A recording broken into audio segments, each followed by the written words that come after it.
Unë nuk e kuptoj disa njerëz që irritohen me disa komentus. Dhe këtë nuk e them për gjithë personazhet që janë të rrjeteve sociale apo të figurave publike. Ju duhet kuptoni që nuk është e keqja e jote që ai po të shën ty. Ai e ka të keqen me veten e tij. Sepse një person kur arrin me të ofendu, me të sha, me të gjyku, me të bullëzu, thjesht po tregon atë çka ai ka në veten e tij dhe atë çka të tjerët kanë bërë me atë.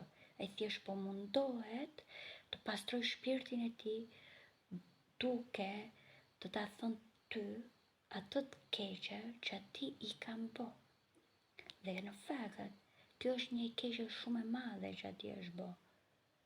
Prandaj, mos i hidh faj vetes tënde se je keq ti.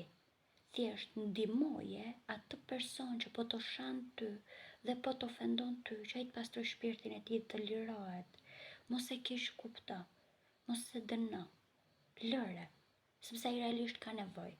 Dhe ndoshta ti je personi që unë e di që ne nuk jemi këtu për të shëruar traumat, as të kaluarën e dikujt, por të paktën ta kuptojmë dikë.